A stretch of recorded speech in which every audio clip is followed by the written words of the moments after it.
ಜಿಲ್ಲಾ ಪಂಚಾಯತ್ ಶಾಲಾ ಶಿಕ್ಷಣ ಇಲಾಖೆ ಬೀದರ್ ಹಾಗೂ ಕರ್ನಾಟಕ ರಾಜ್ಯ ಸರ್ಕಾರಿ ಗ್ರೇಡ್ 1 ದೈಹಿಕ ಶಿಕ್ಷಣ ಶಿಕ್ಷಕರ ಸಂಘ ಬೆಂಗಳೂರು ಜಿಲ್ಲಾ ಘಟಕ ಬೀದರ್ ಇವರ ಸಂಯುಕ್ತಾಶ್ರಯದಲ್ಲಿ 2025 ರಿಂದ 26ನೇ ಸಾಲಿನ ಬೀದರ್ ಜಿಲ್ಲಾ ಮಟ್ಟದ ದೈಹಿಕ ಶಿಕ್ಷಣ ಶಿಕ್ಷಕರಿಗೆ ಒಂದು ದಿನದ ಪುನಶ್ಚೇತನ ಕಾರ್ಯಾಗಾರದ ಉದ್ಘಾಟನಾ ಸಮಾರಂಭ ಹಮ್ಮಿಕೊಳ್ಳಲಾಯಿತು.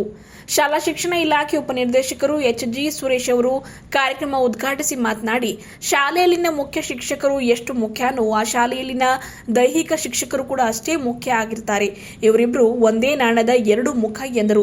ಒಬ್ಬ ವಿದ್ಯಾರ್ಥಿ ಶಿಸ್ತಿನಿಂದ ಇರಲು, ಆರೋಗ್ಯಯುತವಾಗಿ ಇರಲು ದೈಹಿಕ ಶಿಕ್ಷಕರೇ ಅದಕ್ಕೆ ಕಾರಣಕರ್ತರಾಗಿರ್ತಾರೆ. ಮಕ್ಕಳ ದೈಹಿಕ ಚಟುವಟಿಕೆ ಹೊಣೆಗಾರಿಕೆ ದೈಹಿಕ ಶಿಕ್ಷಕರದಾಗಿರುತ್ತದೆ. ಆಟ ಪಾಠ ಹಾಗೂ ಯೋಗ ವಿದ್ಯಾರ್ಥಿಗಳ ಸರ್ವಾಂಗೀಣ ಬೆಳವಣಿಗೆಗೆ ಕಾರಣವಾಗ್ತದೆ. ಶಿಸ್ತು ಬದ್ಧತೆಯಿಂದ ದೈಹಿಕ ಶಿಕ್ಷಕರು ಅವರ ಕೆಲಸ ಮಾಡಿದಲ್ಲಿ ವಿದ್ಯಾರ್ಥಿಗಳಲ್ಲಿನ ಕ್ರೀಡಾ ಪ್ರತಿಭೆಗೆ ಒಳ್ಳೆಯ ತರಬೇತಿ ನೀಡಿ ಪ್ರೋತ್ಸಾಹಿಸುವುದರಿಂದ ಶಾಲೆಯಲ್ಲಿನ ಮಕ್ಕಳು ಕೇವಲ ಶಾಲೆಗಷ್ಟೇ ಸೀಮಿತವಿರದೆ ಇಡೀ ರಾಜ್ಯಕ್ಕೂ ಕೀರ್ತಿ ತರಬಹುದಾಗಿದೆ ಎಂದರು. ಇಂತಹ ಕಾರ್ಯಾಗಾರದಿಂದ ಸಂಪನ್ಮೂಲ ವ್ಯಕ್ತಿಗಳಿಂದ ಹೆಚ್ಚಿನ ವಿಷಯ ತಿಳಿದುಕೊಂಡು ವಿದ್ಯಾರ್ಥಿಗಳ ಕ್ರೀಡಾ ಅಭಿವೃದ್ಧಿಗೆ ಒತ್ತು ಕೊಡಿ. ನಿಮ್ಮ ಆರೋಗ್ಯದ ಜೊತೆಗೆ ವಿದ್ಯಾರ್ಥಿಗಳ ಆರೋಗ್ಯ ಕಾಪಾಡಲು ಸಹಕರಿಸಿ ಎಂದು ದೈಹಿಕ ಶಿಕ್ಷಕರಿಗೆ ತಿಳಿಸಿದರು. ಹಾಗೂ ಕಾರ್ಯಾಗಾರ ಆಯೋಜಿಸಿದ ದೈಹಿಕ ಶಿಕ್ಷಣ ಶಿಕ್ಷಕರ ಸಂಘದ ಕಾರ್ಯ ಶ್ಲಾಘನೀಯ ವ್ಯಕ್ತಪಡಿಸಿದರು. ಕಾರ್ಯಕ್ರಮದಲ್ಲಿ ಅಧ್ಯಕ್ಷತೆ ವಹಿಸಿರುವ ಕರ್ನಾಟಕ ರಾಜ್ಯ ಸರ್ಕಾರಿ ಗ್ರೇಡ್ 1 ದೈಹಿಕ ಶಿಕ್ಷಣ ಶಿಕ್ಷಕರ ಸಂಘದ ಜಿಲ್ಲಾಧ್ಯಕ್ಷರಾದ ಸಂಜೀವ್ ಬಿ ಸೂರ್ಯವಂಶಿ ಅವರು ಮಾತನಾಡಿ, ಇವತ್ತು ಅನುದಾನಿತ ಹಾಗೂ ಅನುದಾನ ರಹಿತ ದೈಹಿಕ ಶಿಕ್ಷಣ ಶಿಕ್ಷಕರಿಗೆ ಒಂದು ದಿವಸದ ಪುನಶ್ಚೇತನ ಕಾರ್ಯಾಗಾರ ಹಮ್ಮಿಕೊಂಡಿದ್ದು 400ಕ್ಕೂ ಅಧಿಕ ದೈಹಿಕ ಶಿಕ್ಷಕರು ಇದರಲ್ಲಿ ಭಾಗಿಯಾಗಿದ್ದರು. ಪುನಶ್ಚೇತನ ಕಾರ್ಯಾಗಾರದಿಂದ ಶಿಕ್ಷಕರ ಸ್ಕಿಲ್ ಅಪ್ಗ್ರೇಡ್ ಆಗಿದ್ದು, ಜ್ಞಾನದಲ್ಲಿ ವೃದ್ಧಿಯಾಗಿದ್ದು, ಇದರಿಂದ ವಿದ್ಯಾರ್ಥಿಗಳಿಗೆ ಸಾಕಷ್ಟು ಅನುಕೂಲಕರವಾಗಲಿದೆ. ಯೋಗ, ಏರೋಬಿಕ್, ಡ್ಯಾನ್ಸ್, ಹ್ಯಾಂಡ್ಬಾಲ್ನಿಂದ ವಿದ್ಯಾರ್ಥಿಗಳಿಗೆ ಬೋಧನೆ ಮಾಡಲು ಸಾಧ್ಯವಾಗ್ತದೆ. ಮುಂದಿನ ದಿನಗಳಲ್ಲಿ 2 ಎಕರೆ ಜಮೀನಿನಲ್ಲಿ ಪೆಂಡಲ್ ಅಳವಡಿಸಿ ಓಪನ್ ಪ್ಲೇಸ್ನಲ್ಲಿ 5 ದಿವಸದ ಕಾರ್ಯಾಗಾರ ಹಾಗೂ ಕ್ರೀಡಾ ವಸ್ತು ಪ್ರದರ್ಶನ ವಿದ್ಯಾರ್ಥಿಗಳಿಗಾಗಿ ಆಯೋಜನೆ ಮಾಡುವ ಉದ್ದೇಶ ಹೊಂದಿದ್ದೇವೆ ಎಂದು ತಿಳಿಸಿದರು. ಇವತ್ತಿನ ಕಾರ್ಯಕ್ರಮದ ಯಶಸ್ವಿಗಾಗಿ ಸಹಕರಿಸಿದ ಎಲ್ಲರಿಗೂ ಈ ಮೂಲಕ ಕೃತಜ್ಞತೆ ಸಲ್ಲಿಸಿದರು. ಸಂಪನ್ಮೂಲ ವ್ಯಕ್ತಿಗಳಾಗಿ ಯೋಗ ತರಬೇತಿದಾರರು, ದೈಹಿಕ ಶಿಕ್ಷಣ ವಿಭಾಗ ಕಲಬುರಗಿ ವಿಶ್ವವಿದ್ಯಾಲಯ ಕಲಬುರಗಿಯ ಡಾಕ್ಟರ್ ಚಂದ್ರಕಾಂತ್ ಬಿರಾದರ್, ಜಿಲ್ಲಾ ಹ್ಯಾಂಡ್ಬಾಲ್ ಅಸೋಸಿಯೇಷನ್ ಕಲಬುರಗಿ ಕಾರ್ಯದರ್ಶಿ ದತ್ತಾತ್ರೇಯ ಜೇವರ್ಗಿ, ಹಿರಿಯ ರಾಷ್ಟ್ರಮಟ್ಟದ ಹ್ಯಾಂಡ್ ಕ್ರೀಡಾಪಟು ಕಲಬುರಗಿಯ ಉಮೇಶ್ ಶರ್ಮಾ ಅವರು ವಿಶೇಷ ತರಬೇತಿಯನ್ನು ನೀಡಿದರು. ಇದೇ ಕಾರ್ಯಕ್ರಮದಲ್ಲಿ ವಿಶೇಷ ಆಹ್ವಾನಿತರಾಗಿರುವ ಜಿಲ್ಲಾ ದೈಹಿಕ ಶಿಕ್ಷಣಾಧಿಕಾರಿ, ಶಾಲಾ ಶಿಕ್ಷಣ ಇಲಾಖೆ ಬೀದರ್ನ ಎಸ್.ಎ. ಮುನಾಫ್, ಮದರ್ ಖಾನ್, ಅಲಿ ಖಾನ್ ಪಠಾಣ್, ಮಾನ್ಯ ಕ್ಷೇತ್ರ ಶಿಕ್ಷಣಾಧಿಕಾರಿಗಳು ಕಾರ್ಯಕ್ರಮ ಉದ್ದೇಶಿಸಿ ಮಾತನಾಡಿದರು. ಜೊತೆಗೆ ಕರ್ನಾಟಕ ರಾಜ್ಯ ಸರ್ಕಾರಿ ಗ್ರೇಡ್ 1 ದೈಹಿಕ ಶಿಕ್ಷಣ ಶಿಕ್ಷಕರ ಸಂಘ ಬೆಂಗಳೂರಿನ ರಾಜ್ಯ ಉಪಾಧ್ಯಕ್ಷರಾದ ರಾಜು ದೊಡ್ಡಮನಿಯವರು ದೈಹಿಕ ಶಿಕ್ಷಕರ ಒಂದಿಷ್ಟು ಬೇಡಿಕೆಗಳ ಬಗ್ಗೆ ಮಾತನಾಡಿದರು. ಕಾರ್ಯಕ್ರಮದಲ್ಲಿ ವೇದಿಕೆಯ ಮೇಲೆ ಜಿಲ್ಲಾಧ್ಯಕ್ಷರು, ಕರ್ನಾಟಕ ರಾಜ್ಯ ಶಿಕ್ಷಣಾಧಿಕಾರಿಗಳ ಸಂಘ ಬೀದರ್ನ ಸೂರ್ಯಕಾಂತ್ ಪಾಟೀಲ್, ಕರ್ನಾಟಕ ರಾಜ್ಯ ಸರ್ಕಾರಿ ನೌಕರ ಸಂಘ ಬೀದರ್ನ ಜಿಲ್ಲಾಧ್ಯಕ್ಷರಾದ ಸೋಮಶೇಖರ್ ಬಿರಾದರ್ ಚಿದ್ರಿ, ಪ್ರಶಾಂತ್ ರಾಗ ಜಿಲ್ಲಾಧ್ಯಕ್ಷರು, ಕರ್ನಾಟಕ ರಾಜ್ಯ ಪ್ರೌಢಶಾಲಾ ಮುಖ್ಯ ಶಿಕ್ಷಕರ ಸಂಘ ಬೀದರ್ ಜಿಲ್ಲಾಧ್ಯಕ್ಷರಾಗಿರುವ ಶಿವರಾಜ ಕಪ್ಲಾಪುರೆ, ಪದವೀಧರೇತರ ಪ್ರಾಥಮಿಕ ಶಾಲಾ ಮುಖ್ಯ ಶಿಕ್ಷಕರ ಸಂಘ ಬೀದರ್ ಹಾಗೂ ವೈಜನಾಥ್ ಸಾಗರ್ ಜಿಲ್ಲಾಧ್ಯಕ್ಷರು, ಶಿಕ್ಷಕರ ಕ್ಷೇಮಾಭಿವೃದ್ಧಿ ಸಂಘ ಬೀದರ್ ರಾಜ್ಕುಮಾರ್ ಬಿರಾದರ್ ಜಿಲ್ಲಾಧ್ಯಕ್ಷರು, ಬಸವರಾಜ ಜಗ್ಗ ಜಿಲ್ಲಾಧ್ಯಕ್ಷರು, ಶಿಕ್ಷಣ ಇಲಾಖೆ ಲಿಪಿಕ್ ನೌಕರರ ಸಂಘ ಬೀದರ್, ವಿಜಯಕುಮಾರ್ ಪಾಟೀಲ್ ಯರ್ನಳ್ಳಿ ಅಧ್ಯಕ್ಷರು, ಅನುದಾನಿತ ಪ್ರೌಢಶಾಲಾ ಮುಖ್ಯ ಗುರುಗಳ ಸಂಘ ಬೀದರ್, ಪಾಂಡುರಂಗ ಬೆಲ್ದಾರ್ ಕಲ್ಯಾಣ ಕರ್ನಾಟಕ ಪ್ರೌಢಶಾಲಾ ಶಿಕ್ಷಕರ ಸಂಘ ಬೀದರ್, ದಯಾನಂದ್ ಮಮದೆ ಜಿಲ್ಲಾಧ್ಯಕ್ಷರು, ವಿಷ್ಣುಕಾಂತ್ ಠಾಕೂರ್ ಜಿಲ್ಲಾಧ್ಯಕ್ಷರು, ಚಿತ್ರಕಲಾ ಶಿಕ್ಷಕರ ಸಂಘ ಬೀದರ್, ಲಿಂಗರಾಜ ಬಾಲ್ಕೆ ಜಿಲ್ಲಾಧ್ಯಕ್ಷರು, ವೃತ್ತಿ ಶಿಕ್ಷಕರ ಸಂಘ ಬೀದರ್, ಶ್ರೀಪತಿ ಮೇತ್ರೆ ತಾಲೂಕಾ ಅಧ್ಯಕ್ಷರು, Naganath Dubulgunde, Kashinath P Borale, Yashwant Domne, Venkatrao Dombale, Shantkumar M Jayadoddi, Majid Ali, Sudhakar Polahalli, Sanjay Y Biradar ಸೇರಿದಂತೆ ತಾಲೂಕಾ ಪದಾಧಿಕಾರಿಗಳು, ಅನೇಕ ದೈಹಿಕ ಶಿಕ್ಷಣ ಶಿಕ್ಷಕರು ಉಪಸ್ಥಿತರಿದ್ದರು. ಪ್ರತಿಯೊಬ್ಬರಿಗೂ ಇದು ಅತ್ಯವಶ್ಯಕವಾಗಿ ಬೇಕೇ ಬೇಕಾಗುತ್ತೆ. ಯಾಕೆಂದ್ರೆ ಶಾಲೆಯಲ್ಲಿ ಮುಖ್ಯ ಶಿಕ್ಷಕರ ಬಿಟ್ಟರೆ ಎಷ್ಟು ದೈಹಿಕ ಶಿಕ್ಷಕರು, ಇವರಿಬ್ಬರು ಏನಿದ್ದಾರೆ two faces of a single coin ಅಂತ, ಒಂದೇ ನಾಣ್ಯದ ಎರಡು ಮುಖ ಇದ್ದ ಹಾಗೆ. ದೈಹಿಕ ಶಿಕ್ಷಕರ ಪಾತ್ರ ತುಂಬಾ ದೊಡ್ಡದಿದೆ ಶಾಲೆಯಲ್ಲಿ. ನಾವು ಅದನ್ನು ಕಡೆಗಣಿಸಂಗಿಲ್ಲ. ಯಾಕೆಂದ್ರೆ ಶಿಸ್ತಿನಿಂದ ಹಿಡಿದು ಮಕ್ಕಳ ಆರೋಗ್ಯಗಳಿಗೆ ಕರ್ಕೊಂಡು ಹೋಗ್ತಕ್ಕಂತಹ ಸಂಪೂರ್ಣ ಹೊಣೆಗಾರಿಕೆ ನಮ್ಮ ದೈಹಿಕ ಶಿಕ್ಷಕರದ್ದೇ ಇದ್ದೇ ಇರುತ್ತೆ. ಬೆಳಗ್ಗೆ ಪ್ರಾರ್ಥನೆಯಿಂದ ಪ್ರಾರಂಭಿಸ್ತೀರಾ, ಮಕ್ಕಳಿಗೆ ದೈಹಿಕ ಚಟುವಟಿಕೆ ಕೊಡ್ತೀರಾ. ನಾವು ಶಾಲಾ ವಿದ್ಯಾರ್ಥಿಗಳಾಗಿದ್ದಾಗ ನಮಗೆ ವೇಳಾಪಟ್ಟಿನಲ್ಲೇ ಒಂದು PT ಕ್ಲಾಸ್ ಅನ್ನೇ ಅಳವಡಿಸ್ಬಿಟ್ಟಿರೋರು. ಎಷ್ಟು ಖುಷಿ ಆಗೋದಂದ್ರೆ ಫೀಲ್ಡಿಗೆ ಕರ್ಕೊಂಡೋಗಿ ಆಟ ಆಡಿಸ್ತಕ್ಕಂಥದ್ದು ನಮಗೆ ಪ್ರತಿಯೊಂದು ನಡೀತಾ ಇತ್ತು. ಆದರೆ ಈಗಿನ ನಾವು ಶಾಲೆಗಳನ್ನು ಸ್ವಲ್ಪ ಆಟಗಳು ಕಡಿಮೆ ಆಗಿದೆ ಅನ್ನಿಸ್ತಾ ಇದೆ ನನ್ನ ಇದರಲ್ಲಿ. ಆದರೆ ಆಟ ಮತ್ತು ಪಾಠ ಎರಡು ಜೊತೆಗೆ ಇರಬೇಕು. ನೋಡಿ, ಈಗ ಒಬ್ಬರು ಯೋಗವನ್ನು ಮಾಡಿದ್ರು. ಯೋಗ ಆರೋಗ್ಯಕ್ಕೆ ಬಹಳ ಒಳ್ಳೆಯದು. ಯಾಕೆ ಅಂದರೆ ರೋಗಗಳಿಂದ ಮುಕ್ತಿ ಹೊಂದಬೇಕಾದ್ರೆ, ಸಂತೋಷಕರವಾದ ಜೀವನವನ್ನು ನಾವು ಅನುಭವಿಸಬೇಕಾದ್ರೆ ನಮ್ಮ ದೇಹ ಚಟುವಟಿಕೆಯಿಂದ ಕೂಡಿರಬೇಕು. ಅದರಲ್ಲಿ ಒಂದು ಪಾಠ ಯೋಗ. ಯೋಗ ಎಂದು ಕುಂತಲ್ಲೇ ಮಲಗಿದ್ದಲ್ಲೇ ಮಾಡ್ತಕ್ಕಂಥ ಆಸನಗಳು. ಯಾವುದೇ ಥರದ ಒಂದು ಸ್ಟ್ರೈನ್ ಆಗೋದಿಲ್ಲ, ಯಾವುದೇ ಎಲುಬುಗಳು ಸರಿಯೋದಿಲ್ಲ. ಸೊ ದೇಹಕ್ಕೆ ಲವಲವಿಕೆಯನ್ನು ಕೊಡುತ್ತೆ. ಆದರೆ ಅದನ್ನು ಶ್ರದ್ಧೆಯಿಂದ ಮಾಡೋದಿದೆಯಲ್ಲ, ಅದು ಬಹಳ ಮುಖ್ಯ. ಮತ್ತೆ ಒಂದಿನ ಮಾಡೋದು, ಒಂದಿನ ಬಿಡೋದು ಆ ಥರ ಆಗಬಾರ್ದು. ದಿನನಿತ್ಯ ನಮ್ಮ ಜೀವನದಲ್ಲಿ ಅದನ್ನು ತೊಡಗಿಸ್ಕೊಂಡ್ರೆ ಖಂಡಿತ ಆರೋಗ್ಯ ಎಲ್ಲರಿಗೂ ಲಭಿಸುತ್ತೆ. ಮತ್ತೆ ಎಸ್ಪೆಷಲಿ ನಮ್ಮ ದೈಹಿಕ ಶಿಕ್ಷಕರು ಶಾಲೆಗಳಲ್ಲಿ ನೋಡಿ ಎದುರ್ಕೋತಾರೆ ಅಂದರೆ ದೈಹಿಕ ಶಿಕ್ಷಕರಿಗೆ ಮಾತ್ರ. ಬೇರೆ ಯಾವ ಶಿಕ್ಷಕರು ಮಕ್ಕಳುಗಳು ಎದುರುಕೊಳ್ಳೋದಿಲ್ಲ ಹೊರತು. ಮತ್ತೆ ಆ ದಿನದ ಒಂದು PT ಮಾಸ್ಟರ್ ವಿಷಯ ನೋಡಿದ್ರೆ ಸಾಕು, ಎಷ್ಟು ನಿಶಬ್ದತೆ ಕಂಡು ಬರುತ್ತೆ ಅಲ್ವಾ. ಈಗ ನಿಮಗೆ ಮೌಲ್ಯ ಶಿಕ್ಷಣ ಬೇರೆ, ನೀವು ಸಹ ತರಗತಿಯಲ್ಲಿ ಪಾಠ ಮಾಡ್ತಾ ಇದ್ದೀರ. ಹಾಗಾಗಿ ತಮ್ಮ ಏನು ಜವಾಬ್ದಾರಿ ಇದೆ ಅದನ್ನು ನೀವು ನಿಷ್ಕಲ್ಮಶವಾಗಿ ಮಾಡ್ತಾ ಇದ್ದೀರಾ. ಆ ಮಾಡೋದ್ರಿಂದ ನಮ್ಮಲ್ಲಿ ಮಕ್ಕಳ ಪ್ರತಿಭೆ ಕಲಿಕೆ ಹೆಚ್ಚುತ್ತಾ ಇದೆ. ಈಗ ನಮ್ಮ ಕಚೇರಿಯ ಜಿಲ್ಲಾ ಶಿಕ್ಷಣಾಧಿಕಾರಿಗಳು ಸಹ ಹಲವಾರು ಕಾರ್ಯಕ್ರಮಗಳನ್ನ ಆಯೋಜನೆ ಮಾಡ್ತಾ ಇದ್ದಾರೆ. ಜಿಲ್ಲಾ ಮಟ್ಟಕ್ಕೆ ಬಂದರು, ಜಿಲ್ಲಾ ಮಟ್ಟದಿಂದ ರಾಜ್ಯ ಮಟ್ಟಕ್ಕೂ ಸಹ ಕಳಿಸ್ಕೊಂಡು ಹೋದ್ರು ಕೆಲವೆಲ್ಲ ಬಹಳಷ್ಟು ಕ್ರೀಡೆಗಳಲ್ಲಿ. ಯಾಕೆಂದರೆ ಆಟ ಮತ್ತು ಪಾಠ ಜೊತೆಗೆ ಹೋಗಬೇಕು. ನೀವು ನಿಮ್ಮ ವಿದ್ಯಾರ್ಥಿಗಳಲ್ಲಿ ಪ್ರತಿಭೆ ಅಡಗಿದೆ, ಯಾವ ಮಗುವಿನಲ್ಲಿ ಯಾವ ಪ್ರತಿಭೆ ಅಡಗಿದೆ ಅದನ್ನು ಅರಳಿಸ್ತಕ್ಕಂಥದ್ದು ನಿಮ್ಮ ಕೈಲಿದೆ. ನೀವು ದಿನನಿತ್ಯ ನೋಡ್ತಾ ಇರ್ತೀರ. ಹಾಗಾಗಿ ಈಗ ಕ್ರೀಡೆ ಏನು ಕಡಿಮೆ ಇಲ್ಲ. ಆ ಮಗು ಒಂದು ಕ್ರೀಡೆಯಲ್ಲೇ ಮುಂದುವರಿದ ಅಂದರೆ ಅವನು ಅಂತಾರಾಷ್ಟ್ರೀಯ ಮಟ್ಟಕ್ಕೆ ಹೋದ ಅಂದರೆ ನಿಜವಾಗ್ಲೂ ಒಳ್ಳೆ ಹೆಸರನ್ನು ಮಾಡ್ತಾರೆ. ಈಗ ನೀವೆಲ್ಲ ನೋಡಿರ್ಬೋದು, ಈಗ ಕೇವಲ 13 ವರ್ಷದ ಒಬ್ಬ ಸೂರ್ಯವಂಶಿ ಅಂತಕ್ಕಂಥ ಒಬ್ಬ ಹುಡುಗ ಕ್ರಿಕೆಟಲ್ಲಿ ಅಂತಾರಾಷ್ಟ್ರೀಯ ಮಟ್ಟದ ಗಮನವನ್ನು ಸೆಳೆದಿದ್ದಾನೆ. ಸೊ ಹಾಗಾಗಿ ಕಲೆ ಎಜುಕೇಶನ್ ಅನ್ನೋದು ಇದೆ. ಫಿಸಿಕಲ್ ಎಜುಕೇಶನ್ ಈಗ ಪ್ರಾರಂಭವಾದದ್ದಲ್ಲ. ನಮಗೆಲ್ಲ ಗೊತ್ತಿರೋ ಹಾಗೆ ನಾವೆಲ್ಲ CPN BPN ಮಾಡ್ತಿದ್ದೀರಿ, ಎಲ್ಲ ಡಿಟೇಲ್ ಆಗಿ ಓದಿರ್ತೀವಿ. ತುಂಬಾ ಪ್ರಾಚೀನ ಕಾಲದಲ್ಲಿ ಗ್ರೀಕ್ ಮತ್ತು ರೋಮ್ ನಿಂದಲೂ ಒಲಿಂಪಿಕ್ಸ್ ಯಾವಾಗ ಸ್ಟಾರ್ಟ್ ಆಯಿತು, ಅಥ್ಲೆಟಿಕ್ಸ್, ಬೇರೆ ಬೇರೆ activities, track and field events, outdoor games, indoor games. ನೋಡಿ, ನಮ್ಮ ಪ್ರಾಚೀನ ಕಾಲದಿಂದ ಎಲ್ಲ ವಿಶ್ವದ ಎಲ್ಲ ದೇಶಗಳು, ಎಲ್ಲ ಖಂಡಗಳು, ಅದು ಯುರೋಪ್ ಆಗಿರ್ಬೋದು, ಅಮೆರಿಕ ಆಗಿರ್ಬೋದು, ಭಾರತ ಆಗಿರ್ಬೋದು, ಸೌತ್ ಈಸ್ಟ್ ಏಷ್ಯನ್ ಕಂಟ್ರೀಸ್ ಆಗಿರ್ಬೋದು, ಮಿಡ್ಲ್ ಈಸ್ಟ್ ಆಗಿರ್ಬೋದು, ಎಲ್ಲ ಕಡೆಯೂ ಹೆಚ್ಚು ಇಂಪಾರ್ಟೆನ್ಸ್ ಕೊಡೋದು ಫಿಸಿಕಲ್ ಎಜುಕೇಶನ್. ಯಾಕಂದ್ರೆ ನಮಗೆಲ್ಲ ಗೊತ್ತಿರೋ ಹಾಗೆ a sound mind in a sound body. ಯಾರ ದೈಹಿಕವಾದ ಆರೋಗ್ಯ ಚೆನ್ನಾಗಿರ್ತದೆ, ಅವರ ಮಾನಸಿಕ ಆರೋಗ್ಯವು ಚೆನ್ನಾಗಿರ್ತದೆ. Sound mind in a sound body. ದೈಹಿಕ ಆರೋಗ್ಯ ಯಾರು ಚೆನ್ನಾಗಿರ್ತದೆ ಅವರ ಮಾನಸಿಕ ಆರೋಗ್ಯವು ಚೆನ್ನಾಗಿರ್ತದೆ. ಮತ್ತೆ ಮಾನಸಿಕ ಆರೋಗ್ಯ ಯಾರು ಚೆನ್ನಾಗಿರ್ತದೆ ಅವರು ದೈಹಿಕ ಆರೋಗ್ಯವನ್ನು ಚೆನ್ನಾಗಿ ಕೊಡ್ತಾರೆ. ಸೊ ನೋಡಿ, ಎರಡಕ್ಕೂ ಬಹಳ ಅವಿನಾಭಾವ ಸಂಬಂಧ. There is a close connection and contact for both body and mind. Body and mind ಆರೋಗ್ಯವಾಗಿದ್ದಾಗ ಸೋಲ್, ಅವರ ಇನ್ನರ್ ಒಂದು ಎಮೋಷನ್ಸ್ ಏನಿದೆ, ಸೆಂಟಿಮೆಂಟ್ಸ್ ಏನಿದೆ, ಮತ್ತು ಅವರ ವೆಲ್ ಬೀಯಿಂಗ್ ಹೇಗಿದೆ, ಅವರ ಯೋಚನೆ, ಲಾಜಿಕಲ್ ಥಿಂಕಿಂಗ್, ಇದೆಲ್ಲ ಉತ್ತಮವಾಗ್ತದೆ. ಅದಕ್ಕೋಸ್ಕರ ನಾವು ಫಿಸಿಕಲ್ ಎಜುಕೇಶನ್ ಸ್ಕೂಲ್ಗಳಲ್ಲಿ ಸ್ಕೂಲ್ಗಳಲ್ಲಿ ಕಾಲೇಜುಗಳಲ್ಲಿ ಇಟ್ಟಿದ್ದೇವೆ. ಮಕ್ಕಳು ತುಂಬಾ ಒಂದು ದಿನದ ಒಂದು ಶಾಲೆಗೆ ಬಂದರೆ ಅವರು ತುಂಬಾ ಎಂಜಾಯ್ ಮಾಡೋದೇನಪ್ಪ ಅಂದ್ರೆ ಫೀಲ್ಡ್ ಅಲ್ಲಿ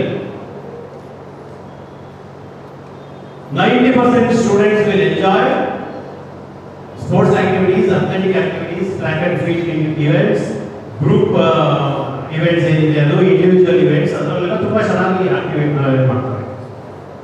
ನಾವು ಆಟ ಆಡಲ್ಲ ಅನ್ನೋದು ತುಂಬಾ ಬೆರಳಿಗೆ ಎಷ್ಟು ಕಡಿಮೆ. ಆದರೆ ಕ್ಲಾಸ್ ರೂಮ್ ಅಲ್ಲಿ ಕೂರಿಸಿ ಕ್ಲಾಸ್ ರೂಮ್ ಟೀಚಿಂಗ್ ಮಾಡೋಕ್ಕೆ ಬಂದಾಗ ಒಂದು 80% ಜನರಿಗೆ ಬೋರ್ ಆಗ್ತದೆ. ಆದರೂ ಅನಿವಾರ್ಯ, ಕೂಡಬೇಕು, ಕಲಿಯಲೇಬೇಕು, ಎಕ್ಸಾಮ್ ಬರೀಬೇಕು, ಸ್ಕೋರ್ ಮಾಡಬೇಕು, ಎಜುಕೇಶನ್ ಕಂಟಿನ್ಯೂ ಆಗಬೇಕು ಅನ್ನೋ ಅನಿವಾರ್ಯ ಪರಿಸ್ಥಿತಿಯಿಂದ ಕ್ಲಾಸಲ್ಲಿ ಕೂತಿರ್ತಾರೆ ಮಕ್ಕಳು. ಇದೆಲ್ಲ ನಿಮಗೂ ಅನುಭವ ಆಗಿದೆ, ನನ್ನ ಸ್ವಾನುಭವ ಕೂಡ. ನನ್ನ ಸ್ಕೂಲ್ ಡೇಸ್ ಅಲ್ಲಿ ನಾನು ಯಾವಾಗ ನಮ್ಮ ಬಿ ಟೀಚರ್ ಬರ್ತಾರೆ, ಯಾವ ನಮ್ಮ ಫೀಲ್ಡ್ ಕರ್ಕೊಂಡು ಹೋಗ್ತಾರೆ ಅಂತ ಹೇಳ್ತಾರೆ. ಯಾಕಂದ್ರೆ ನಮ್ಗೆ ಏನೋ ಒಂದು ಉತ್ಸಾಹ, ಒಂದು ಇನ್ಸ್ಪಿರೇಷನ್, ಸ್ಪಿರಿಟ್, ನಮ್ಮ ಫಿಸಿಕಲ್ ಸ್ಟ್ರೆಂತ್ ಅನ್ನ ಅಲ್ಲಿ ಬಳಸೋಣ ಅನ್ನೋ ಒಂದು ಅದೇ ಒಂದು ಉತ್ಸಾಹದಿಂದ ಸಾಕಷ್ಟು ವೆಯ್ಟ್ ಮಾಡುವಂತ ಸ್ಟೂಡೆಂಟ್ಸ್ ಬಹಳ ಇರ್ತಾರೆ. ಅದರಲ್ಲಿ ನಾನು ಒಬ್ಬಾಗಿದೆ. ನಾನು ಕ್ರಿಕೆಟ್, ವಾಲಿಬಾಲ್, ಶಟಲ್ ಕಾಕ್ ಒಂದು ಟ್ರ್ಯಾಕ್ ಇವೆಂಟ್ಸ್ ಅಲ್ಲಿ ರನ್ನಿಂಗ್ ರೇಸ್ ಮಾಡ್ತಾ ಇದ್ದೆ, ನನ್ನ ಸ್ಕೂಲ್ ಲೆವೆಲ್ ಮಾತ್ರ. ಆಮೇಲೆ ಎಂಜಾಯ್ಮೆಂಟ್ ಅದು. ಸೊ ಅವ್ರು ಹೇಳ್ತಿದ್ರು, ಏನಾದರೂ ನಾವು ಪ್ರೋಗ್ರಾಮ್ ಏನಾದರೂ ಮಾಡಿದ್ರೆ ಯಾಕೆ ಮಾಡುತ್ತೆ ಅಂತ ಹೇಳ್ತಿದ್ರು. ಸರ್ ನಿಮ್ಗೆ ಯಾಕೆ ಕೊಡ್ತಾರೆ ಅಂದರೆ ನನಗೆ 2 ಗಂಟೆ ಮುಂದೆ ಇಂಥವಂತ ಹೇಳ್ತಿರೋ. ಸೊ ಅದು ನಿಜ ಅಂತಂದ್ರೆ ಆಸ್ತಿ ಆಕ್ಟಿವ್ ಟೀಚರ್ ಗೋವಿಂದ ಅವರು ನಮ್ಮ ಶಾಲೆಯಲ್ಲಿ ಅವರ ಅಪಾಯಿಂಟ್ಮೆಂಟ್ನಿಂದ ಎಂಡ್ವರೆಗೆ ಜಾಬನ್ನು ಮಾಡಿದ್ದಾರೆ. ಸೊ ಇಂಥ ಒಂದು ಹೊಣೆಗಾರಿಕೆ ನಿಮ್ಮ ಮೇಲೆ ಇದೆ. ನಮ್ಮ ಇಲಾಖೆಯ ಏನು ಜವಾಬ್ದಾರಿಗಳಿದೆ ಅದರಲ್ಲಿ ಶಿಸ್ತು, ಸಂಯಮ, ಸಮಯದ ಸದುಪಯೋಗಿಸಿಕೊಳ್ಳೋದು ಇವೆಲ್ಲ ಒಂದು ಮಹತ್ವವಾದ ಜವಾಬ್ದಾರಿಗಳು. ಸೊ ಈ ಹಿನ್ನೆಲೆಯಲ್ಲಿ ಪ್ರತಿಯೊಬ್ಬ ವಿದ್ಯಾರ್ಥಿ ಪ್ರಾರ್ಥನಾ ಸಮಯದಲ್ಲಿ ಹಾಜರಾಗುವುದರಿಂದ ಶಾಲಾ ಅವಧಿ ಮುಗಿಯುವ ತನಕ ಏನು ಮುಖ್ಯೋಪಾಧ್ಯಾಯರು ನೋಡುತ್ತಾರೆ ಅದಕ್ಕಿಂತ ಒಂದು ಹೆಜ್ಜೆ ನಿಮ್ಮದಿದೆ. ದಯಮಾಡಿ ನಾವೆಲ್ಲ ಶಿಕ್ಷಕರಲ್ಲಿ ನಾವೆಲ್ಲರಲ್ಲಿ ನಡಗಡೆಯ ಮಾಡಿ ವೃತ್ತಿಗೆ ಗೌರವವನ್ನು ಕೊಡ್ರಿ. ಹಾಗೆ ದೇವರಿದ್ದಲ್ಲಿ ಮಕ್ಕಳಂದ್ರೆ ದೇವರಿದ್ದಲ್ಲಿ ಕನಿಷ್ಠ ಒಂದು ಹುಡುಗರು ಒಂದು ಡಿಸ್ಟ್ರಿಕ್ಟ್ ಲೆವೆಲ್ ಸ್ಟೇಟ್ ತಯಾರು ಮಾಡಿ. ಗ್ರಾಮೀಣ ಪ್ರದೇಶದಲ್ಲಿ ಬಹಳಷ್ಟು ಅವಕಾಶಗಳಿರ್ತವೆ. ಸ್ಟಾರ್ಟಿಂಗ್ ನಮ್ಮ ತಾಲೂಕು ಮಟ್ಟದ ಮೀಟಿಂಗ್ ಮಾಡೋದನ್ನ ಹೇಳಿದ್ದೇನೆ ನಾನು ನಮ್ಮ ಫಿಸಿಕಲ್ ಟೀಚರ್ಗಳಿಗೆ. ಈಗ ಜೂನ್ನಿಂದ ಸ್ಟಾರ್ಟ್ ಮಾಡಬೇಕು. ಯಾವ ವಿದ್ಯಾರ್ಥಿ ಯಾವ ಮಟ್ಟದಲ್ಲಿದ್ದಾನೆ ಪ್ರತಿಯೊಬ್ಬರದ್ದು ತಯಾರಿ ಇರ್ತದೆ. ಪ್ರತಿಯೊಬ್ಬರು ನೀವು ಕೂಡ ಸಿಂಗಿಂಗ್ ಆಗಿರ್ಬೋದು, ಆಕ್ಟಿವಿಟಿ ಬೇಸ್ ಆಗಿರ್ಬೋದು, ಅಥವಾ ಮಿಮಿಕ್ರಿ ಆಗಿರ್ಬೋದು, ಮನೆ ಆಗಿರ್ಬೋದು, ಡ್ರಾಯಿಂಗ್ ಆಗಿರ್ಬೋದು, ಏನಾದರೂ ಕಲೆ ಇದ್ದೇ ಇರ್ತದೆ. ಸೊ ಆ ಕಲೆಯನ್ನು ಗುರುತಿಸುವಂಥ ಹೊಣೆಗಾರಿಕೆ ನಮ್ಮ ಶಿಕ್ಷಕರಿರ್ತದೆ. ಅದರಲ್ಲೂ ವಿಶೇಷವಾಗಿ ನಮ್ಮ ದೈಹಿಕ ಶಿಕ್ಷಕರು ದಯಮಾಡಿ ತಾವೆಲ್ಲರೂ ಒಂದು ಜವಾಬ್ದಾರಿಯನ್ನು ಹಿಡಿದು ಈ ಅವಧಿ ಹೇಳಿರ್ತಕ್ಕಂಥ ಜ್ಞಾನವನ್ನು ಪಡೆದುಕೊಂಡು ಅದನ್ನು ನಮ್ಮ ಶಾಲಾವಧಿಯಲ್ಲಿ ನಮ್ಮ ಸೇವಾವಧಿಯಲ್ಲಿ ಅನುಷ್ಠಾನಗೊಳಿಸಿದರೆ ಅದೊಂದು ಸಾರ್ಥಕ.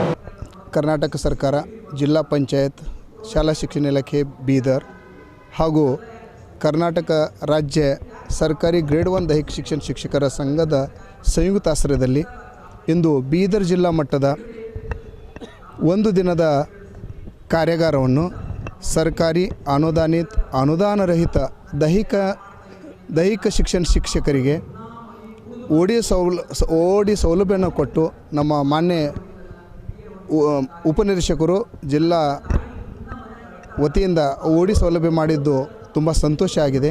ಯಾಕಂದರೆ ಈ ಕಾರ್ಯಾಗಾರದ ಉದ್ದೇಶ ಏನಿದೆ ಅಂದರೆ ನಮ್ಮ ದೈಹಿಕ ಶಿಕ್ಷಣ ಶಿಕ್ಷಕರಿಗೆ ಏನು ನಾಲೆಜ್ ಕೊಡೋಂಥದ್ದು ಅಪ್ಡೇಟ್ ಮಾಡುವಂಥ ಕಾರ್ಯಾಗಾರ ಇದು ಆಗಿದೆ.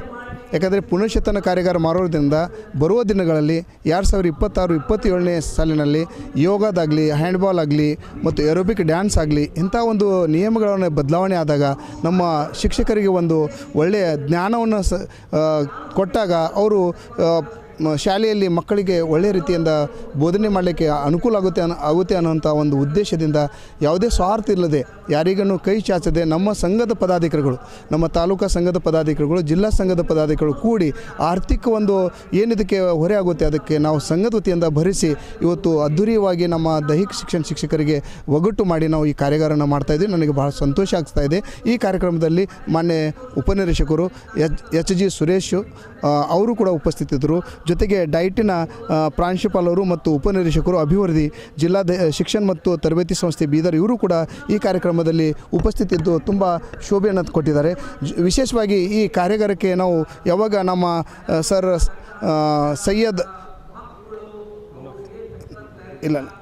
ಸೈಯದ್ ಎಕ್ಸಲೆನ್ಸ್ ಅವಾರ್ಡಿಯಾಗಿದ್ದಂಥ ಶಿಕ್ಷಣ ಪ್ರೇಮಿಗಳಾಗಿದ್ದಂಥ ನಮ್ಮ ಬೀದರ್ ಜಿಲ್ಲೆಯ ಕಿರೀಟ್, ಯಾಕಂದರೆ ಶಾಹೀನ್ ಸಂಸ್ಥೆ ಅಂದರೆ ತುಂಬ ದೊಡ್ಡ ಸಂಸ್ಥೆ, ಬೃಹತ್ವಾಗಿ ಬೆಳೆದಂಥ ಒಬ್ಬ ಅಧ್ಯಕ್ಷರು ಅವರನ್ನು ನಾವು ಈ ಕಾರ್ಯಾಗಾರ ಮಾಡ್ತೇವೆ ಅಂತ ಹೇಳಿದಾಗ ಅವರು ತುಂಬ ಆತ್ಮೀಯವಾಗಿ ನನ್ನಿಂದ ಏನು ಸಹಾಯ ಬೇಕು ಅಂತ ಕೇಳಿದಾಗ ನಾವು ನಮ್ಮ ದೈಹಿಕ ಶಿಕ್ಷಕರಿಗೆ ಊಟದ ವ್ಯವಸ್ಥೆ ಕೇಳಿದಾಗ ಅವರು ದಾಸೋಹನ ಕೂಡ ಉಚಿತ ಮಾಡಿದ್ದಾರೆ. ಅವರಿಗೂ ಕೂಡ ಈ ಸಂದರ್ಭದಲ್ಲಿ ನಾವು ಶಿಕ್ಷಣ ಶಾಹೀನ್ ಸಂಸ್ಥೆ ಅಧ್ಯಕ್ಷರಿಗೆ ಸನ್ಮಾನ ಇಟ್ಕೊಂಡಿವಿ. ಅವರು ಅನ್ಯ ಕಾರ್ಯ ನಿಮಿತ್ತ ವಿದೇಶಕ್ಕೆ ಹೋದ ಕಾರಣದ ಅವರು ಬರಲಿಕ್ಕಾಗಲಿಲ್ಲ. ಅವರಿಗೂ ಕೂಡ ನಾನು ನಮ್ಮ ಸಂಘದ ವತಿಯಿಂದ ಹೃತ್ಪೂರ್ವಕವಾಗಿದ್ದಂಥ ಅಭಿನಂದನೆ ಮತ್ತು ಸ್ವಾಗತವನ್ನು ಕೋರ್ತೀನಿ. ಯಾಕಂದರೆ ಈ ಕಾರ್ಯಕ್ರಮನ ನಮ್ಮ ಜಿಲ್ಲಾ ರಾಜ್ಯಾಧ್ಯಕ್ಷರಾಗಿದ್ದಂಥ ನಮ್ಮ ಗಿರೀಶ್ ನಾಯಕ್ ಬರಬೇಕಾಗಿತ್ತು, ಅವರು ಬರಲಿಲ್ಲ. ಆದರೆ ಅವರು ಒಂದು ಮೆಸೇಜನ್ನು ನಮ್ಮ ಜಿಲ್ಲಾ ದೈಹಿಕ ಶಿಕ್ಷಕರಿಗೆ ಕೊಟ್ಟಿದ್ದಾರೆ. ಜೊತೆಗೆ ಈ ಕಾರ್ಯಾಗಾರಕ್ಕೆ ಮುಖ್ಯವಾಗಿ ಆಗಮಿಸಿರುವಂಥ ಸಂಪನ್ಮೂಲ ವ್ಯಕ್ತಿಗಳಿಗಿದ್ದಂಥ ನನ್ನ ಗುರುಗಳು ಡಾಕ್ಟರ್ ಚಂದ್ರಕಾಂತ್ ಬಿರಾದಾರ್ ಯೋಗ ತರಬೇತದರು, ಕಲಬುರಗಿ ವಿಶ್ವವಿದ್ಯಾಲಯ ಕಲಬುರಗಿಯವರು, ಅವರು ಬಂದು ನಮ್ಮ ಶಿಕ್ಷಕರಿಗೆ ನೃತ್ಯದೊಂದಿಗೆ ಮತ್ತು ಆಸನದ ಜೊತೆಗೆ ಈ ಕಾರ್ಯಾಗಾರದ ಮಹತ್ವ ಮತ್ತು ಯೋಗದ ಮಹತ್ವವನ್ನು ತಿಳಿಸಿಕೊಟ್ಟಿದ್ದಾರೆ. ಅವರಿಗೂ ಕೂಡ ನಾನು ಈ ಸಂದರ್ಭದಲ್ಲಿ ಅನಂತ ಧನ್ಯವಾದಗಳನ್ನು ಸಲ್ಲಿಸ್ತೀನಿ. ಜೊತೆಗೆ ಮಧ್ಯಾಹ್ನ ಅವಧಿಯಲ್ಲಿ 2 ಅವಧಿಗಳನ್ನು ನಡೀತವೆ. ಒಂದು ಹ್ಯಾಂಡ್ಬಾಲ್ ಥಿಯರಿ ಮತ್ತು ಪ್ರಾಕ್ಟಿಕಲ್. ಅದರಲ್ಲಿ 2 ಸಂಪನ್ಮೂಲ ವ್ಯಕ್ತಿಗಳು ಬಂದಿದ್ದಾರೆ. ಶ್ರೀ ದತ್ತಾತ್ರೇಯ ಜವರ್ಗಿ ಕಾರ್ಯದರ್ಶಿಗಳು, ಹ್ಯಾಂಡ್ಬಾಲ್ ಅಸೋಸಿಯೇಷನ್ ಕಲಬುರಗಿದವರು, ಮತ್ತು ಜೊತೆಗೆ ರಾಷ್ಟ್ರೀಯ ಮಟ್ಟದ ಕ್ರೀಡಾಪಟುಗಳಾಗಿದ್ದಂಥ ಶ್ರೀ ಉಮೇಶ್ ಶರ್ಮಾ ಹಿರಿಯ ರಾಷ್ಟ್ರ ಮಟ್ಟದ ಹ್ಯಾಂಡ್ಬಾಲ್ ಕಟ್ಟುಪಟು, ಅವರು ಕೂಡ ಭಾಗವಹಿಸಿ ಪ್ರಾಕ್ಟಿಕಲ್ ಹೇಗೆ ಮಾಡಬೇಕು, ನಮ್ಮ ಪ್ರಾಥಮಿಕ ಹಂತದಿಂದ ಪ್ರೌಢ ವಿಭಾಗವರೆಗೆ ಮಕ್ಕಳನ್ನು ಹೇಗೆ ಕ್ರೀಡೆಯಲ್ಲಿ ಭಾಗವಹಿಸಲಿಕ್ಕೆ ಅವಕಾಶನ ಮಾಡಿಕೊಡ್ಬೇಕನ್ನೋಂಥ ತರಬೇತಿ ನೀಡೋಕ್ಕೆ ಅವ್ರು ಬಂದರೆ ಅವರಿಗೂ ಕೂಡ ನಾನು ಸಂಘದ ವತಿಯಿಂದ ಹೃತ್ಪೂರ್ವಕವಾಗಿ ಅಭಿನಂದನೆ ಸಲ್ಲಿಸ್ತೀನಿ. ವಿಶೇಷ ಆಹ್ವಾನಿತರಾಗಿದ್ದಂಥ ನಮ್ಮ ಜಿಲ್ಲಾ ದೈಹಿಕ ಶಿಕ್ಷಣಾಧಿಕಾರಿಯಾಗಿದ್ದಂಥ ಶ್ರೀ ಎಸ್ ಎ ಮುನಾಫ್ ಅವರು ಜಿಲ್ಲಾ ದೈಹಿಕ ಶಿಕ್ಷಣಾಧಿಕಾರಿಗಳು ನಮ್ಮ ಇಡೀ ಜಿಲ್ಲೆಯಲ್ಲಿ ಒಂದೇ ಮಾದರಿಯ ಒಂದು ದಾಖಲೆಗಳನ್ನು ಹೇಗೆ ನಾವು ಶಾಲೆಯಲ್ಲಿ ನಿರ್ವಹಿಸಬೇಕು ಮತ್ತು ನಮ್ಮ ದೈಹಿಕ ಶಿಕ್ಷಕರ ಕರ್ತವ್ಯ ಬಗ್ಗೆ ಅವರು ಕೂಡ ಒಂದು ಅವಧಿಯನ್ನು ಮಧ್ಯಾಹ್ನ ಅವಧಿಯಲ್ಲಿ ತಗೊಳ್ತಾರೆ. ಅದನ್ನು ಕೂಡ ಎಲ್ಲ ನಮ್ಮ ದೈಹಿಕ ಶಿಕ್ಷಕರಿಗೆ ಅನುಕೂಲ ಆಗುತ್ತೆ. ಯಾಕಂದರೆ ಗೊಂದಲದಲ್ಲಿ ಇರ್ತಾರೆ. ಯಾವ ಅಧಿಕಾರಿ ಒಬ್ಬರು ಶಾಲೆಗೆ ಸಂದರ್ಶನ ನೀಡಿದಾಗ ಯಾವ ದಾಖಲೆಗಳನ್ನು ನಾವು ಅಧಿಕಾರಿಗೆ ವರದಿಗೆ ತೋರಿಸ್ಬೇಕನ್ನೋಂಥದ್ದು ಅವ್ರಿಗೆ ಗೊತ್ತಾಗೋದಿಲ್ಲ. ಹಾಗಾಗಿ ಆ ಗೊತ್ತಾಗಬೇಕಾದ್ರೆ ಆ ಒಂದು ಅವಧಿಯನ್ನು ಕೂಡ ನಮ್ಮ ಜಿಲ್ಲಾ ದೈಹಿಕ ಶಿಕ್ಷಣಾಧಿಕಾರಿಗಳು ತಗೋತಾರೆ. ಜೊತೆಗೆ ನಮ್ಮ ಬೀದರ್ ತಾಲೂಕಿನ ಸ್ಥಳೀಯ ಕ್ಷೇತ್ರ ಶಿಕ್ಷಣ ಅಧಿಕಾರಿಗಳಿಗಿಂತ ಮದರ್ ಖಾನ್ ಅಲಿ ಖಾನ್ ಪಠಾಣ್ ಅವರು ಕೂಡ ತುಂಬ ನಮಗೆ ಪ್ರೋತ್ಸಾಹದಾಯಕವಾದ ನುಡಿಗಳನ್ನು ಹೇಳಿ ನಮ್ಮ ದೈಹಿಕ ಶಿಕ್ಷಕರು ಹೇಗೆ ಇರಬೇಕು ಅನ್ನೋಂಥದ್ದು ಮಾತನ್ನು ಹೇಳಿದ್ದಾರೆ. ಅವರು ಕೂಡ ಉಪಸ್ಥಿತಿದ್ದರು. ಜೊತೆಗೆ ನಾಗನಾಥ್ ದುಬಳಗೊಂಡೆ ತಾಲೂಕಾ ದೈಹಿಕ ಶಿಕ್ಷಣ ಪರೀಕ್ಷಕರು, ಕಾಶಿನಾಥ್ ಪಿ ಬೋರಾಳೆ ತಾಲೂಕಾ ದೈಹಿಕ ಶಿಕ್ಷಣ ಪರೀಕ್ಷಕರು ಹುಮ್ನಾಬಾದ್, ಹಾಗೂ ಯಶವಂತ್ ಡೊಂಬಾಳೆ ತಾಲೂಕಾ ದೈಹಿಕ ಶಿಕ್ಷಣ ಪರೀಕ್ಷಕರು ಔರಾದ್, ಹಾಗೂ ಶ್ರೀ ವೆಂಕಟರಾವ್ ಡೊಂಬಾಳೆ ತಾಲೂಕಾ ದೈಹಿಕ ಶಿಕ್ಷಣ ಪರೀಕ್ಷಕರು ಬೀದರ್, ಇವರು ಕೂಡ ಉಪಸ್ಥಿತಾಗಿ ನಮ್ಮ ಈ ಕಾರ್ಯಾಗಾರಕ್ಕೆ ಸಹಕಾರ ನೀಡಿದ್ದಾರೆ. ಅವರಿಗೂ ಕೂಡ ನನ್ನ ಸಂಘದ ವತಿಯಿಂದ ನನ್ನ ವೈಯಕ್ತಿಕವಾಗಿ ಅವರಿಗೆ ಧನ್ಯವಾದಗಳು ಸಲ್ಲಿಸ್ತೀನಿ. ಜೊತೆಗೆ ನಮ್ಮ ತಾಲೂಕಿನ ಎಲ್ಲ ಪದಾಧಿಕಾರಿಗಳು ಅಧ್ಯಕ್ಷರಾಗಿದ್ದಂಥ ಕ್ಲೈಮೇಟ್ ರಾಜ್, ಯಶವಂತ್ ಡೊಂಬಾಳೆ, ಶಬೀರ್ ಅಲಿ, ಗೋಪಾಲ್ ಬಿರಾದಾರ್, ಶಿವಶಂಕರ್ ಪತಂಗಿ, ಹಾಗೂ ನಮ್ಮ ಉಪಾಧ್ಯಕ್ಷರಾಗಿದ್ದಂಥ ಶಾಂತಕುಮಾರ್ ಜಯದೊಡ್ಡೆ, ಸಂಜಯ್ ಬಿರಾದಾರ್ ಖಜಾಂಚಿ, ಸುಧಾಕರ್ ಪೋಲಂಕಳಿ ಜಂಟಿ ಕಾರ್ಯದರ್ಶಿ, ಹಾಗೂ ಮಾಜಿದ್ ಅಲಿ ಸಂಘಟನಾ ಕಾರ್ಯದರ್ಶಿಗಳು ಮತ್ತು ಉಳಿದ ಎಲ್ಲ ಪದಾಧಿಕಾರಿಗಳ ಸದಸ್ಯರ ಸಹಕಾರದಿಂದ ಈ ಕಾರ್ಯಕ್ರಮ ಮಾಡೋಕ್ಕೆ ನನಗೆ ಅನುಕೂಲ ಆಯಿತು. ಹಾಗೆ ನಾನು ವೈಯಕ್ತಿಕವಾಗಿ ಎಲ್ಲ ಸದಸ್ಯರಿಗೆ ಪದಾಧಿಕಾರಿಗೆ ಮತ್ತೊಮ್ಮೆ ಅವರಿಗೆ ಹೃತ್ಪೂರ್ವಕವಾಗಿ ಚಿರಋಣಿ ಆಗಿದ್ದೀನಿ. ಇನ್ನು ಮುಂದಿನ ದಿನಗಳಲ್ಲಿ ಬರುವ ಜೂನ್ ತಿಂಗಳಲ್ಲಿ 5 ದಿವಸದ ಒಂದು ಕಾರ್ಯಾಗಾರ ಮಾಡಬೇಕನ್ನೋಂಥ ಆಲೋಚನೆ ಕೂಡ ಮಾಡಿದ್ವಿ. ಯಾಕಂದರೆ ವಸ್ತು ಪ್ರದರ್ಶನ ಎಲ್ಲ ಇಲಾಖೆಯಲ್ಲಿ ಮಾಡ್ತಾರೆ, ವೃತ್ತಿ ಶಿಕ್ಷಕರಲ್ಲಿ ಮಾಡ್ತಾರೆ, ದೈಹಿಕ ಇದು ನಮ್ಮ ಚಿತ್ರಕಲಾ ಶಿಕ್ಷಕರು ವಸ್ತು ಪ್ರದರ್ಶನ ಕಾರ್ಯಕ್ರಮ ಮಾಡ್ತಾರೆ. ಹಾಗೆ ನಾವು ಕೂಡ ನಮ್ಮ ಕ್ರೀಡೆಗೆ ಸಂಬಂಧಪಟ್ಟಂಥ ಕ್ರೀಡಾ ಸಾಮಗ್ರಿಗಳನ್ನು ಇಟ್ಟು ಅಲ್ಲಿ ನುರಿತ ಒಬ್ಬ ವಿದ್ಯಾರ್ಥಿಯನ್ನು ಆ ಸಾಮಗ್ರಿಯನ್ನು ಕೊಟ್ಟು ಮುಂದಿನ ದಿನಗಳಲ್ಲಿ ಕ್ರೀಡಾ ಪ್ರದರ್ಶನವನ್ನು ಮಾಡಬೇಕನ್ನೋಂಥ ಒಂದು ಆಲೋಚನೆಯನ್ನು ನಾವು ಇಟ್ಕೊಂಡಿವಿ. ಅಲ್ಲಿ ಸುಮಾರು ಸಾವಿರಾರು ವಿದ್ಯಾರ್ಥಿಗಳನ್ನು ಒಂದು ಎಕರಲ್ಲಿ ಆ ಒಂದು ಪೆಂಡಾಲನ್ನು ಹಾಕಿ ಮುಂದಿನ ದಿನಗಳಲ್ಲಿ ಮಾಡಬೇಕನ್ನೋಂಥ ಆಲೋಚನೆ ಮಾಡ್ಕೊಂಡಿವಿ. ಓಪನ್ ಪೇಸ್ಲಿ ನಾವು ಈ ಕಾರ್ಯಾಗಾರನ ಮಾಡಬೇಕು ಅಂದ್ಕೊಂಡಿದ್ವಿ ಮತ್ತು ವಿವಿಧ ಸಂಘಟನೆಯ ಅಧ್ಯಕ್ಷರುಗಳನ್ನು ಒಳಗೊಂಡಂತೆ ದೈಹಿಕ ಸಂಬಂಧಪಟ್ಟ ಸಂಘದ ಅಧ್ಯಕ್ಷರುಗಳನ್ನು ಒಳಗೊಂಡಂತೆ ನಾವು ಎಲ್ಲರೂ ಕೂಡಿ ದೈಹಿಕ ಶಿಕ್ಷಕರಿಗೆ ಒಂದು ಒಳ್ಳೆಯ ಸಂದೇಶನ ಕೊಡಬೇಕನ್ನೋಂಥ ಆಶಾಭಾವನೆಯನ್ನು ಇಟ್ಕೊಂಡಿವಿ. ಈ ಕಾರ್ಯಾಗಾರಕ್ಕೆ ಮತ್ತು ವಿಶೇಷವಾಗಿ ಈ ಕಾರ್ಯಾಗಾರಕ್ಕೆ ಬಂದಂಥ ಮಾಧ್ಯಮ ಮಿತ್ರರಿಗೂ ಕೂಡ ನಾನು ಈ ಸಂದರ್ಭದಲ್ಲಿ ಅನಂತ ಧನ್ಯವಾದಗಳನ್ನು ಸಲ್ಲಿಸ್ತೀನಿ. ಜೈ ಹಿಂದ್, ಜೈ ಕರ್ನಾಟಕ. ನಾನು ಸಂಜೀವ್ ಬಿ ಸೂರ್ಯವಂಶಿ, ಜಿಲ್ಲಾಧ್ಯಕ್ಷರು, ಕರ್ನಾಟಕ ರಾಜ್ಯ ಸರ್ಕಾರಿ ಗ್ರೇಡ್ 1 ದೈಹಿಕ ಶಿಕ್ಷಕರ ಸಂಘ, ಜಿಲ್ಲಾ ಘಟಕ, ಬೀದರ್. Thank you. ಬೀದರ್ ಶಾಲಾ ಶಿಕ್ಷಣ ಇಲಾಖೆ ಮತ್ತು ಕರ್ನಾಟಕ ರಾಜ್ಯ ಸರ್ಕಾರಿ ಗ್ರೇಡ್ 1 ದೈಹಿಕ ಶಿಕ್ಷಕರ ಸಂಘ ಬೆಂಗಳೂರು ಜಿಲ್ಲಾ ಘಟಕ ಬೀದರ್ ವತಿಯಿಂದ ಇಂದು 2025-26ನೇ ಸಾಲಿಗೆ ಒಂದು ದಿನದ ದೈಹಿಕ ಶಿಕ್ಷಣ ಶಿಕ್ಷಕರಿಗೆ ಕಾರ್ಯಾಗಾರ ಹಮ್ಮಿಕೊಂಡಿರ್ತಕ್ಕಂಥದ್ದು. ಈ ಕಾರ್ಯಾಗಾರದಲ್ಲಿ ಸುಮಾರು 400 ಜನ ನಮ್ಮ ದೈಹಿಕ ಶಿಕ್ಷಕರು ಇವತ್ತು ಭಾಗಿಯಾಗಿದ್ದಾರೆ. ಇದು ಅತ್ಯಂತ ಅವಿಸ್ಮರಣೀಯ ಮತ್ತು ಅಭೂತಪೂರ್ವವಾಗಿರ್ತಕ್ಕಂಥ ಒಂದು ಕಾರ್ಯಕ್ರಮ. ಇದು ಇಲಾಖೆ ವತಿಯಿಂದ ಅವಕಾಶ ಮಾಡಿಕೊಟ್ಟಿದ್ದಕ್ಕಾಗಿ ನಾನು ಬೀದರ್ ಜಿಲ್ಲೆಯ ಉಪನಿರ್ದೇಶಕರು ಮತ್ತು ಅಭಿವೃದ್ಧಿ ಮತ್ತು ಆಡಳಿತ ಇಬ್ಬರು ಉಪನಿರ್ದೇಶಕರಿಗೂ ಕೂಡ ನಾನು ತುಂಬ ಧನ್ಯವಾದ ಸಲ್ಲಿಸ್ತಾ ಇದ್ದೇನೆ. ಮತ್ತು ಇವತ್ತು ನಮ್ಮ ರಾಜ್ಯ ಸಂಘದ ವತಿಯಿಂದ ಇಡೀ ಬೀದರ್ ಜಿಲ್ಲೆಯ ಸಮಸ್ತ ದೈಹಿಕ ಶಿಕ್ಷಣ ಶಿಕ್ಷಕರಿಗೆ ಈ ಒಂದು ಕಾರ್ಯಕ್ರಮದಲ್ಲಿ ಭಾಗಿಯಾಗಿರುವುದಕ್ಕಾಗಿ ನಾನು ನಮ್ಮ ಸಂಘದ ವತಿಯಿಂದ ತುಂಬ ಹೃದಯದ ಧನ್ಯವಾದ ಸಲ್ಲಿಸ್ತಾ ಇದ್ದೇನೆ. ಮುಂದಿನ ದಿನದಲ್ಲಿ ನಮ್ಮ ರಾಜ್ಯ ಸಂಘದ ಒಂದು ಕಾರ್ಯಾಗಾರ ನಡೀತಾ ಇದೆ, ರಾಜ್ಯ ಮಟ್ಟ ಕಾರ್ಯಾಗಾರ ಧಾರವಾಡದಲ್ಲಿ. ಆ ಒಂದು ಕಾರ್ಯಾಗಾರಕ್ಕೆ ಇಡೀ ಸಮಸ್ತ ಜಿಲ್ಲೆಯ ಬೀದರ್ ಜಿಲ್ಲೆಯ ಎಲ್ಲ ನನ್ನ ವೃತ್ತಿ ಬಾಂಧವರಿಗೂ ಮತ್ತು ಅಧಿಕಾರಿ ಬಂದವರಿಗೂ ಕೂಡ ನಾನು ಈ ಸಂದರ್ಭದಲ್ಲಿ ಆಹ್ವಾನಿಸುತ್ತಾ ನಮ್ಮ ದೈಹಿಕ ಶಿಕ್ಷಣ ಶಿಕ್ಷಕರ ಬಹುದಿನದ ಬೇಡಿಕೆ ಆಗಿರತಕ್ಕಂಥ ವೃಂದ ಮತ್ತು ನೇಮಕಾತಿಯನ್ನು ಸರ್ಕಾರ ಮುಂದಿಡುವ ನಿಟ್ಟಿನಲ್ಲಿ ಸಾಕಷ್ಟು ಹೋರಾಟ ಮತ್ತು ಬೇಡಿಕೆಗಳನ್ನು ನಮ್ಮ ಮುಂದೆ ಇರತಕ್ಕಂಥದ್ದು. ಈ ಸಂದರ್ಭದಲ್ಲಿ ನಾನು ಈ ಒಂದು ಪತ್ರಿಕಾ ಮಾಧ್ಯಮ ಸಹೋದರ ಮುಖಾಂತರ ನಾನು ಈ ಸಂದರ್ಭದಲ್ಲಿ ಈ ಒಂದು ಕಾರ್ಯಕ್ರಮ ಯಶಸ್ವಿಯಾಗಲಿ, ಬೀದರ್ ಜಿಲ್ಲೆ ನಡೀತಕ್ಕಂಥ ಕಾರ್ಯಕ್ರಮ ಮುಂದಿನ ದಿನದಲ್ಲಿ ಇನ್ನೂ ಹೆಚ್ಚಿನ ಒಂದು ಉತ್ತಮವಾಗಿರ್ತಕ್ಕಂಥ ಕಾರ್ಯಕ್ರಮಗಳು ನಮ್ಮ ಸಂಘದ ವತಿಯಿಂದ ನಡೆಯಲಿ. ನಮ್ಮ ಶಿಕ್ಷಕರು ಇನ್ನೂ ಸಾಕಷ್ಟು ಇಲಾಖೆಯಿಂದ ಆಗಬೇಕಾಗಿರ್ತಕ್ಕಂಥ ಎಲ್ಲ ಕೆಲಸ ಕಾರ್ಯಗಳನ್ನು ಕೂಡ ಮಾಡಿಕೊಳ್ಳಿ ಅಂತಕ್ಕಂಥ ಮಾತನ್ನು ಹೇಳುತ್ತಾ ಈ ಒಂದು ಸಂದರ್ಭದಲ್ಲಿ ಕರೆಸಿ ಗೌರವಿಸಿದ್ದಕ್ಕಾಗಿ ಎಲ್ಲರಿಗೂ ಧನ್ಯವಾದ ತಿಳಿಸುತ್ತಾ ನಾನು ರಾಜು ಎಂ ದೊಡ್ಡಮನಿ, ಕರ್ನಾಟಕ ರಾಜ್ಯ ಸರ್ಕಾರಿ ಗ್ರೇಡ್ 1 ದೈಹಿಕ ಶಿಕ್ಷಣ ಶಿಕ್ಷಕರ ಸಂಘ ಬೆಂಗಳೂರು ರಾಜ್ಯ ಘಟಕದ ಉಪಾಧ್ಯಕ್ಷನಾಗಿ ಇವತ್ತು ನಾನು ಮಾತಾಡ್ತೇನೆ. ಜೈ ಹಿಂದ್.